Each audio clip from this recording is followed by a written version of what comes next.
Alors, on va commencer avec Laurent Coudroy de Lille. Si vous voulez bien, on a fait ce dispositif de manche debout pour peut-être être un peu plus... Bah oui, moi je trouve que c'est bien. Moi je trouve que c'est mieux, si vous en êtes d'accord. Qu'en pensez-vous? Ça va? Voilà. Alors, l'idée, c'est effectivement... Alors, on ne s'est pas bien vu tous les deux, quoi. On va dire que vous m'avez un peu challengé sur l'idée qu'il ne faut pas tout planifier et que peut-être c'est bien de savoir accueillir le hasard. Comment dit-on un peu de sérendipité. Alors, on va tester ça. Mais ce que je sais par les témoignages des collègues, c'est que vous avez beaucoup à nous apporter pour planter le décor. Cette histoire j'allais dire, de Coudroy de Lille, non, d'Honoré de Cornudet. Et voilà. Et pourquoi dans cette première séquence, on peut réfléchir ensemble à la notion d'aménagement. Roloff l'a dit, Monsieur le président Lefaou, etc. Qu'est-ce qui fait que dans le fond, c'est génial et c'est un héritage incroyable. Et puis pourquoi vous autres, tous ici présents, vous êtes aussi en pleine tempête de cerveau sur ces questions d'aménagement et de planification. Bon, merci beaucoup pour cette présentation et puis les quelques éléments que je vais essayer de rassembler en fait. Bon, vous avez compris, je suis universitaire en école d'urbanisme en région parisienne, à l'école de Paris, et travaillant particulièrement sur ces sujets, disons, d'histoire de l'urbanisme, pour les définir c'est assez précis comme définition. Je me suis tout d'abord... alors, je ne suis pas sûr de répondre à votre question. Quelles ambitions pour l'urbanisme d'aujourd'hui? Je vais sans doute apporter des éléments de réponse qui tiennent à cette configuration de célébration, de centenaire qui est celle de la loi. Je me suis demandé quelle était la mémoire de cette loi aujourd'hui dans l'urbanisme français, au-delà des savants que nous sommes donc. Ou des experts. Alors, la mémoire de cette loi me semble assez qui est contemporaine et assez similaire à celle du mouvement urbaniste français. Je préfère cette expression plutôt que celle d'école d'urbanisme. Ce n'est pas le sujet d'aujourd'hui, mais on pourra en parler. Parce qu'il y a vraiment une dynamique qui s'enclenche au début du XXe siècle, et la loi Cornudet en est un des éléments. Nous en sommes certainement les héritiers en France, et peut-être pas seulement. Elle est reconnue en son temps et mentionnée comme un moment d'origine. Nous ne sommes pas les premiers à considérer que 1919 est un millésime important. Il y a une tradition, en fait, de rappel autour de cette loi et de son rôle initial, si j'ose dire, qui s'amorce dans les années 20. Ensuite, elle a été oubliée. Et c'est vrai que les années des années 50, 60, 70 du XXe siècle, il a fallu la redécouvrir, en fait, à partir des années 80-90. Et on a vu apparaître des travaux de recherche. Alors, on n'a pas encore cité son nom, mais il y a Viviane Claude, qui n'est pas avec nous aujourd'hui, mais qui a produit un rapport absolument remarquable en 1992. Je pense que c'est ce moment-là qui a marqué la redécouverte scientifique, intellectuelle de ces archives, mais après une période assez longue d'éclipse. Et c'est avec cet écran-là qu'aujourd'hui encore on peut aborder la question de la mémoire de la loi Cornudet. Alors, et puis très récemment, je tiens à mentionner que des sources parlementaires ont été mises à disposition par des juristes, Jean-Pierre Le Breton et Jean-Pierre Demouveau, qui ont publié l'ensemble des textes entre 1919 et 1935, les grands textes de droit de l'urbanisme français. Donc la loi Cornudet en fait partie, mais les textes qui l'ont préparé depuis l'avant-première guerre mondiale, parce qu'il y a eu un processus parlementaire très long qui est passé par le Sénat, qui a vécu en fait aussi toute la durée de la guerre. Et le texte qui est approuvé en 1919 est en fait l'aboutissement d'une dynamique et d'innombrables débats. Ces débats sont passionnants, sachez-le, passionnants par l'ampleur des questions qu'ils soulèvent. C'est de très très belles sources. Et en effet un peu de contraste. La loi qui est approuvée en 1919 paraît un peu courte par rapport à l'ensemble des questions qui a été abordées, qui ont été abordées par les parlementaires auparavant. Voilà, des rapports, etc., qui se sont accumulés puisqu'on est dans le cadre de la Troisième République, qui déjà fabrique des dispositifs d'expertise assez complexes. Et le musée social, ce sont bien sûr des institutions à mentionner là-dedans. Voilà. Alors donc ça c'est pour faire un tableau un petit peu général, si vous voulez, de comment cette loi nous parvient jusqu'à nous, si j'ose dire, l'intérêt qu'on peut porter sur elle aujourd'hui, un siècle après. Alors ensuite il y a aussi beaucoup de recherches locales et nous aurons tout à l'heure dans le cours de la journée des références. Il était question de Lyon déjà sur la façon dont les villes, à travers l'histoire de telle ou telle agglomération, on voit apparaître la loi ou un plan qui est une application de la loi Cornudet. Donc il y a le niveau national, j'en ai parlé, mais le niveau local aussi. On a beaucoup accumulé de connaissances sur Toulouse, sur Pau, sur Lille, sur Metz, etc. Sur des tas de villes, on voit apparaître la figure de la loi, le plan d'aménagement de PAEE. Voilà. Donc ce recul historique, je voulais le mentionner. Alors, la loi de 1919 marque un temps nouveau aussi. C'est ce fameux après-guerre, après-grande guerre, donc grand moment quand même dans l'histoire mondiale, européenne, française. Donc, elle est prise évidemment dans une conjoncture qui ne concerne pas que l'urbanisme. De la même façon que le mouvement urbaniste français, elle a hérité à la fois du drame, de la tragédie, si vous voulez, des 4 ans d'interruption aussi de beaucoup d'activités civiles de la Grande Guerre, mais elle est encore touchée, si vous voulez, par les grands espoirs de ce qu'on appelle rétrospective la Belle Époque. Donc le mouvement urbaniste français, et cette loi aussi, est ambivalente du point de vue de l'éclairage qu'elle porte et de la coloration, des connotations, si vous voulez. Voilà. Donc ça, c'est pour un ensemble d'éléments un peu contextuels, mais que je tenais à...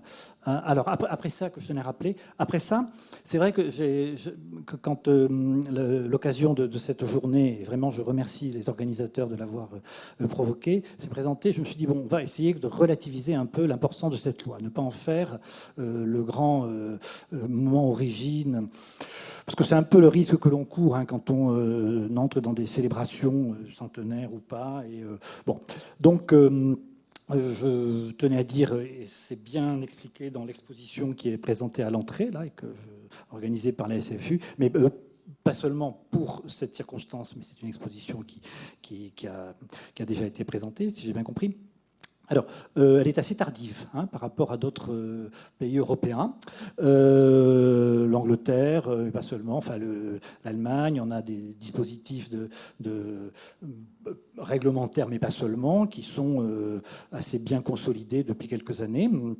Et peut-être qu'il faut aussi la circonstance de la guerre et de l'après-guerre, les impératifs de la reconstruction, la sorte d'union nationale qui en résulte pour arriver à ce que les parlements de la République se mettent d'accord au moins sur ça.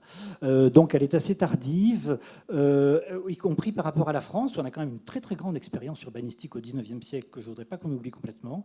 Il y a eu l'osmanisation, à l'époque où la loi Cornudet est adoptée. Paris est quand même la référence mondiale en matière d'urbanisme dans quantité de pays du monde. Donc elle arrive sur un terrain qui est déjà très, très, très occupé en matière de pratique de l'urbanisme et de l'aménagement, mais pas par voie réglementaire.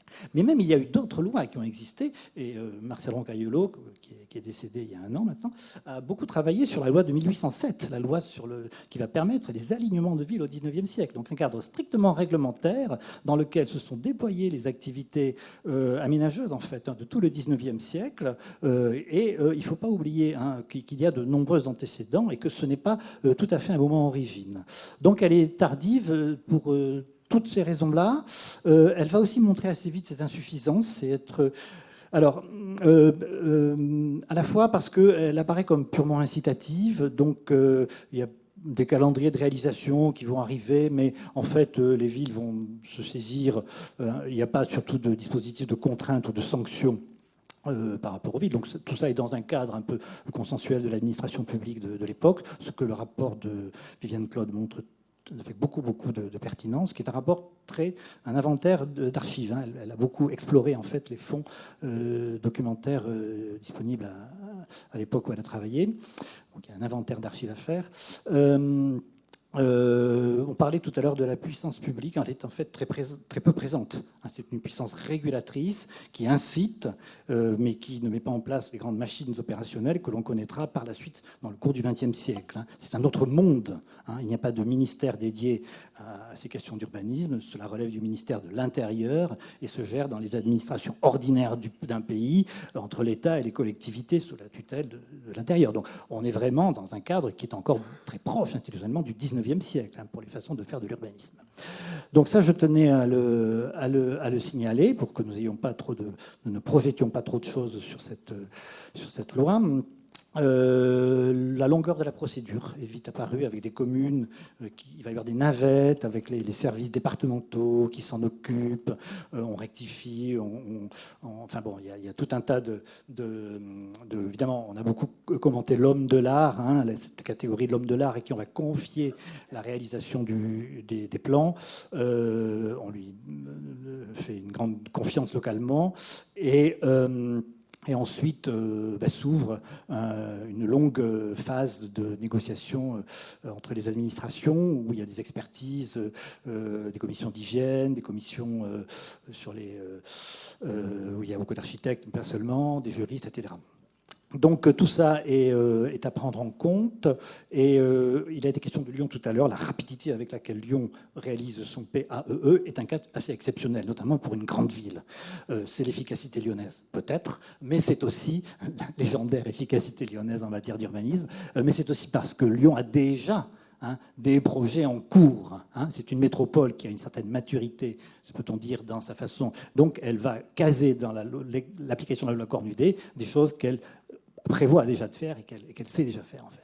Donc on a des niveaux de compétences entre les métropoles qui sont différentes. Marseille, c'est très très très différent. Ce sera le fameux plan Grébert qui arrivera, mais dans les années 30, et qui lui aura très peu d'impact sur la façon dont la ville sera aménagée, même si c'est un document qui a été publié par l'Institut d'urbanisme de l'Université de Paris à l'époque, absolument prodigieux sur le plan conceptuel.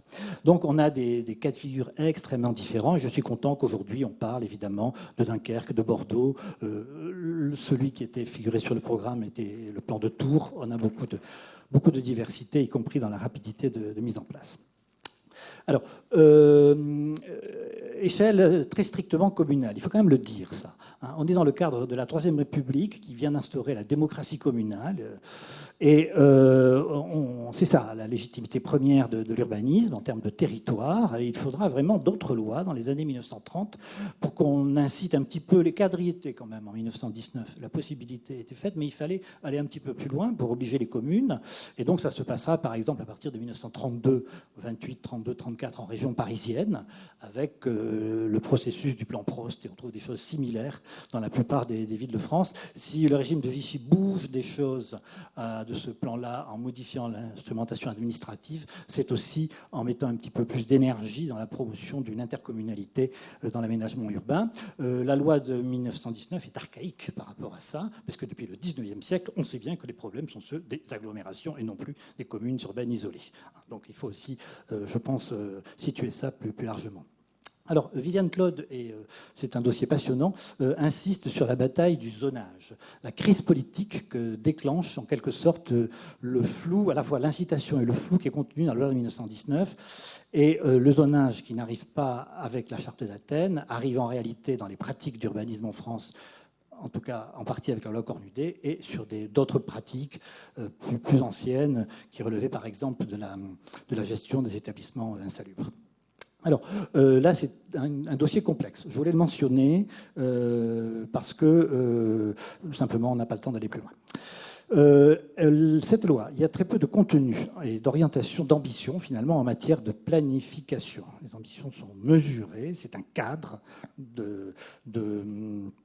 dont les municipalités peuvent se saisir pour établir ces plans. Effectivement, elles le feront parce qu'elles ont besoin d'un document référentiel qui oriente leur politique. C'est un petit peu ce qui va se passer en réalité. Chacune ira à son rythme, avec un pragmatisme qu'on connaît bien quand on est habitué des documents de la Troisième République, qui est aussi, à mon avis, qui est intéressant aussi à considérer comme tel.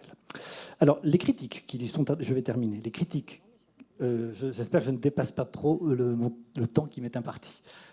Les critiques qui lui sont adressées, qu'on peut lui adresser aujourd'hui à la lumière de tas de choses dans le domaine de l'urbanisme que nous avons connu depuis. Les critiques, aujourd'hui, on peut lui en faire énormément, c'est facile. Hein, on a un siècle d'expérience historique pour nous. Elles ne sont pas faites de façon frontale à l'époque. Hein. C'est-à-dire que quand on voit se mettre en place, par exemple, les dispositifs intercommunaux à partir de la 28, 29, la crise de 29, les années 30, on change d'époque. En fait, on ajoute. On ajoute, on empile d'autres lois, la loi Cornudet, qu'on ne va jamais, ou pas pour le moment, abroger. Hein. Donc, elle ne l'empêche pas. Elle permet énormément de précisions qui viendront par la suite. Et c'est aussi de cette façon-là que chacune des villes va s'en saisir. Donc comme une sorte de jalon dans une histoire des politiques urbaines qui est beaucoup plus complexe et diversifiée. Donc ça, c'est intéressant, je pense, de le comprendre. Et c'est avec ce genre de perspective que les acteurs de l'époque vont l'utiliser. Les critiques qui sont faites, bon, je m'occupe d'un fonds documentaire important qui est celui de l'ancienne bibliothèque de l'Institut d'urbanisme de l'Université de Paris, qui existe aujourd'hui au sein de l'école d'urbanisme de Paris. Et on a beaucoup de sources relatives à ça, notamment par exemple les diplômes d'étudiants, les thèses des étudiants qui sont soutenus dans les années 20, les années 30, qui accompagnent quelquefois l'élaboration de plans d'aménagement, d'embellissement et d'extension, ou qui essaient, ou qui quelquefois, sur la question par exemple des lotissements, je travaillais sur ces corpus-là, essaient font le constat que la loi n'est pas suffisante parce qu'elle n'est pas assez rapide et que les lotisseurs de l'époque vont très très vite dans la mise en place des quartiers nouveaux et ils n'ont pas de mal à battre de vitesse en quelque sorte les administrations publiques. Donc il faut tout le temps gérer des situations de rattrapage. Et donc il faut trouver d'autres voies que la voie de la planification et de l'anticipation pour traiter la question des lotissements. Donc il va falloir trouver des modes de financement, ce qu'on appelle, on voit un peu les débuts de choses un peu plus opérationnelles hein, par rapport aux méthodes réglementaires. Mais ça ne passe pas par une critique de la loi de 1919 qui devient assez rapidement un peu intouchable ou un cadre qui a le mérite d'exister hein, et qui alerte en quelque sorte l'ensemble des institutions, des partenaires, hein, mais aussi des propriétaires sur le fait qu'il faut quand même à un moment donné faire de l'urbanisme, de la planification, de l'aménagement, de l'embellissement et de l'extension. Voilà, donc c'est une littérature qui est, à mon avis, assez fine, assez subtile hein, sur la façon dont elle renvoie des évaluations sur ce processus réglementaire en cours. Alors, elle n'empêchera pas l'empilement d'autres lois, d'autres mesures, celle du zonage, par exemple, dans les années 30, celle de la planification régionale, le plan de Paris et bien de la région parisienne, le plan Prost, bien d'autres. Par rapport à une petite contradiction par rapport à ce qui est dans l'exposition présentée là, elle résistera même à la Seconde Guerre mondiale, hein, il faut le dire. Même si le régime de Vichy supprime ou ajoute des institutions et réorganise complètement le système administratif de l'urbanisme en France, eh ben, la loi de 1919 n'est pas dérogée. Donc par défaut, elle continue à fonctionner parce que les villes sont engagées là-dedans. Et on ressortira au moment de la reconstruction les plans de 1919, pour plusieurs raisons. Ça s'est dit de façon très subtile par Daniel Waldman dans son enquête énorme sur la reconstruction des villes en France. Et elle fait commencer cette reconstruction en 1940, justement, parce que, en fait, on se réfère au plan Cornudet, au plan de 1919, pour avoir une sorte de description de l'état antérieur de la ville qui, quelquefois, a été bombardée. Donc, ce plan-là légitime une reconstruction qui va être faite de façon par rapport à des parcellaires, à des réseaux viaires et à une modernisation, et donne des orientations qu'on va réinterpréter dans le contexte de la reconstruction de la Deuxième Guerre mondiale. Donc c'est assez intéressant et on voit là jouer à plein la souplesse finalement de la loi de 1919 quand on regarde les choses dans la durée. Alors, caractère un peu d'adaptation, un peu parfois minimaliste. C'est important d'entrer dans le détail de ces choses-là, puisque nous sommes toujours aujourd'hui en régime libéral, qu'on a beaucoup de doutes sur, disons, les effets d'annonce un peu faciles que propose quelquefois la planification.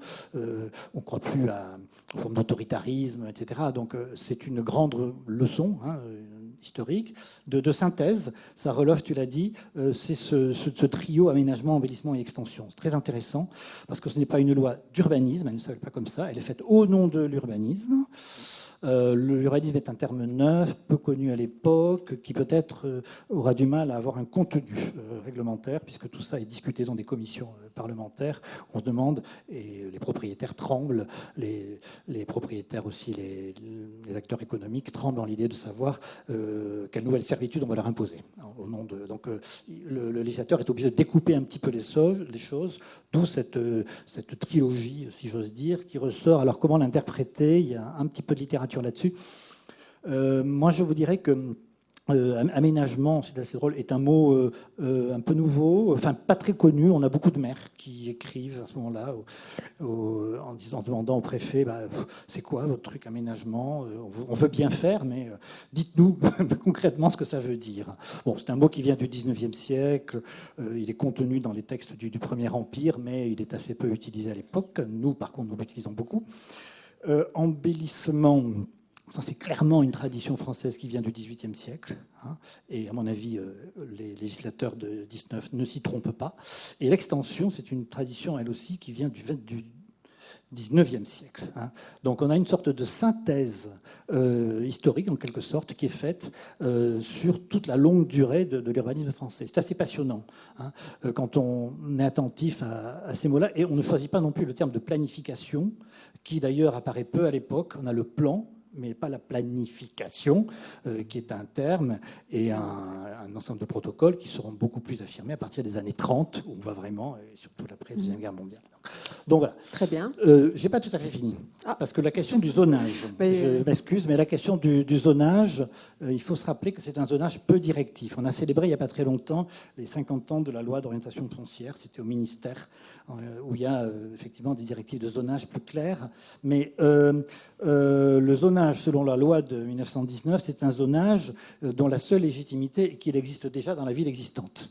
Donc vous me voyez venir, c'est un zonage qui doit d'abord passer par une sorte de prise en compte d'une réalité urbaine, métropolitaine, locale, etc., qui fabrique à sa façon des quartiers différenciés. Donc ce n'est pas un zonage autoritaire de ce point de vue-là. Et toute cette loi, en fait, moi j'ai envie de dire, elle s'inscrit dans cette, alors vous dites école, moi je préfère dire mouvement, un mouvement urbaniste français, qui quand même rappelle beaucoup des éléments de continuité, les villes se gèrent dans la longue durée, etc. Il y a le discours de Marcel Poët, mais pas seulement. Et je pense qu'elle est assez prise, si vous voulez, par cet ensemble de dispositifs. Et on peut peut-être, à mon avis, la lire de cette façon-là. Quelle difficulté quand on fait un colloque qui célèbre un centenaire, un anniversaire? Tout d'abord, c'est la géographie.